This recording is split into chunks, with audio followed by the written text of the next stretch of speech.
啊，他就非常 proud，他这个其实在 reciprocal 它可以做到24个 bit， 那其他的 archetype 也都只有12个 bit。然后呢，他这个，所以他就这个东西的话，就是说这个有的时候他们就会把这些东西拿出来比较。那比如说 Intel 的人就说，哎，你这个 GPU 不准，因为你的那个我有 support denorm， 你只有 support flush to zero， 对不对？然后呢 ，NVIDIA 就说，我也比你准啊，我的 reciprocal 的话，我有24个 bit， 你就有12个 bit 啊。所以你就会常常看到那个在 media 里面两边在骂来骂去，其实就在骂这个东西。那我们的话就把它整理出来，就大家你就看得出来，就是说，其实有的时候就是两边公司在做生意的时候，这个有的时候看对方不顺眼的时候，就彼此批评一下。那其实各有优缺点了，那大家都需要努力，大家都到时候都还要需要再稍微再加强一下。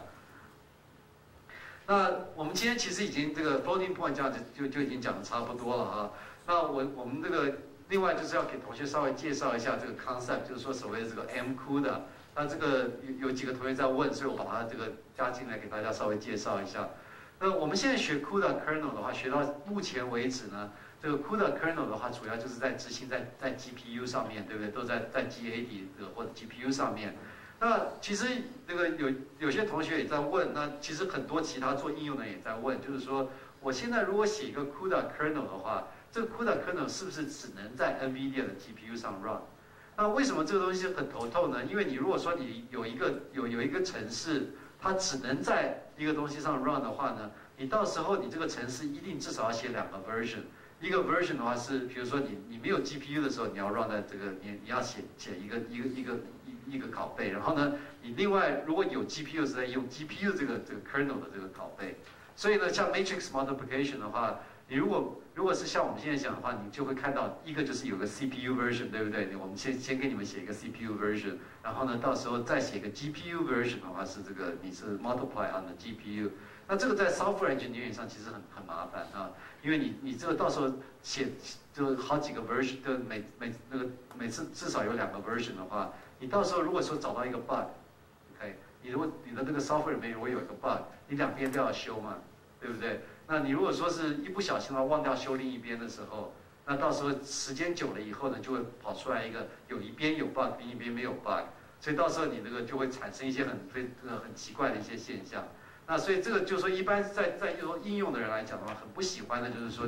你写出来一个 code， 到时候你的 code 里面会需要去那个有2个 version， 或者甚至如果再用 ATI， 如果再用 FPGA， 通过一大堆 version 的话，到时候就非常乱。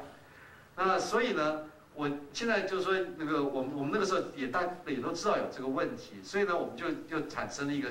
个程式叫做 M-CUDA 啊。我们那个程式的是这样子。我们在上面写的时候在写 CUDA 啊，这个写 CUDA grid 的时候呢，大家都知道，就是说我其实就是每一个 grid 里面就是很多个 block， 对不对？现在大家都已经都应该都很了解了，每一个 grid 里面都很多个 block， 对不对？然后呢，每一个 block 里面就很多个 thread， 对不对？那这个在 GPU 上做的话很简单，就是一个 block 就把它放进一个 SM， 然后这个每一个 block 都放到 SM 里面去。那你的 SM 里面，你如果这个都放满了以后呢，还可以再继续加到满为止，对不对？所以刚刚这个 matrix multiplication 的话，如果是16乘以16的话呢，你就是每个 block 有64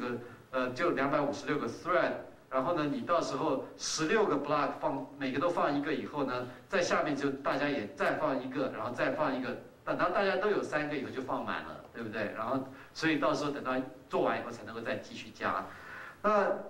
如果说是要换到就是要让它也能够在 CPU 里面执行的话呢，这个原来的这个 thread 其实有一点困难，因为呢，你的那个 thread 在 CUDA 的 thread 它是一个 low cost thread， 它每次要 generate 一个 block thread 的话，其实它那个都是 hardware 在做，所以里面1-2个 cycle 就做出来了。可是，在 CPU 里面的话呢，每一个 thread 它的产生都是要上1000个 instruction 才能够产生，因为它是 software 的它的这个 management。所以呢，我如果说是把每个 CUDA thread 都把它都把它换成一个，就是都把它 map 到一个 CPU thread 的时候呢，我到时候我会变得非常慢。这就是我们其实 emulation， 你们用那个 emulation mode 啊做 debugging 的时候就是这样做的。其实它非常慢。所以呢，真正要做的方法就是说我把整个 block 啊，我把整个 block 里面所有的 thread， 我把它换回一个 single thread。那比如说我今天这个 matrix multiplication 啊，你还记不记得？我其实是一个 tile， 对不对？一个 tile 里面所有的这些点都是每一个点都是一个 thread， 对不对？那我如果要换成 CPU 的话呢，我就把它换成一个 loop， 一个 doubly nested loop。然后呢，我到时候这个 loop 就做2个 dimension 的这个 loop 是 sequential 来做，然后就把每一点都算出来。所以同一个 thread 就会把里面的每一点都算出来，因为你就是用一个 loop 来算啊。那所以这个叫做 thread loop。那这个就变成了这个 所以把那个一个 block 就会换成在 CPU 里面的一个 thread loop。那这个 loop 的话就是这个其实就是 loop 256次，然后呢每一个 iteration 的话呢就会把其中的一个点算出来啊。那这样的话你就会变成就是说我在 CPU 里面每产生一个 thread 的话呢，我是做256倍的 work， 所以这样子的话我到时候我的 overhead 就比较可以 tolerate 啊。那这个做法的话，其实到最后真正做的话呢，其实在 Intel 的 CPU 里面呢，我们就是把这个 thread 呢变成一个 OpenMP。其实我们就是产生一个 OpenMP 的一个call， 那到时候它到时候就会产生一个 thread 啊。那这个做的时候呢，有一点点问题。问题是说，我如果说就是说所有的 thread 真正都是 parallel 的话呢，我其实就像刚刚那样一 map 就好了。可是呢，你如果说是有任何 synchronization 在里面的时候哈，它这个执行上就有一点问题了。为什么有问题呢？因为我刚刚在把所有的这些 thread 把它变成这个 loop iteration 的时候呢，我会先做完一整个 iteration， 对不对？然后再去做下一个 iteration， 再去做下一个 iteration。那这样做的时候呢，我是把所有的 thread 把它都变成串行处理了，对不对？那有 synchronization 的时候就麻烦了。为什么呢？因为你有 synchronization 的时候，你在做一个 thread 的时候，做到中间点的时候，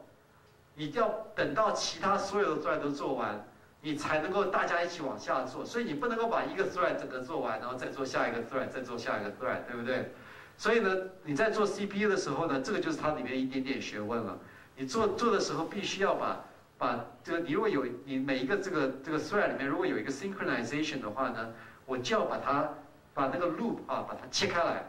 所以呢，在 synchronization 之前的东西要大家做一个 loop， 所以我就可以把这个之前的部分大家都先一起做完，然后切开来的 loop 以后，等到这个在下面的时候，再把其余的部分大家也一起都把它做完。那这个东西的话，就是我们这个 implement 这个 synchronization 的话，叫做 loop fission 啊。那就把这个我们到时候做出来的话，就是中间有个 synchronization， 哎，我这个 pointer 在哪里？在这里。所以呢，我到时候你看我这个前面这一部分就有一个 loop， 那它会把所有的这个每一个 thread 的 iteration 都做完。做完以后呢，大家出来的时候就是把我们每一个 thread 最前面那一部分大家都做完了，这就是你的这其实 barrier 就这样子，就大家都到了那一点了，对不对？然后呢，在下面的话呢，我也产生一个 loop， 那这个 loop 的话就是把我这个每个 thread 下面那一部分也都做完啊。那这个如果说你真的都了解这个东西的话，你就可以把它 implement 出来。那我们后来发现呢，你这样 implement 出来以后呢，其实它的效果蛮好的。它的效果呢上来讲的话，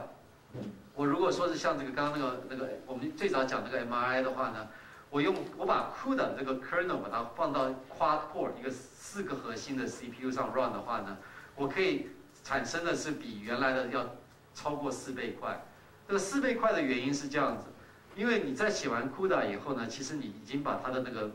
tiling 什么都做好了，所以它的那个 locality 就是它的那个每一个 data access 都做得很漂亮，所以你放到 CPU 上 run 的时候，它也会放到它那个 cache 都可以用得很好，所以事实上呢，你到时候它的这个 improvement 就相当好，所以你它那个做完这个 transformation 以后呢，其实用在 multi core 的 CPU 上的话呢，它也可以拿到就是比原来这个串联雏形这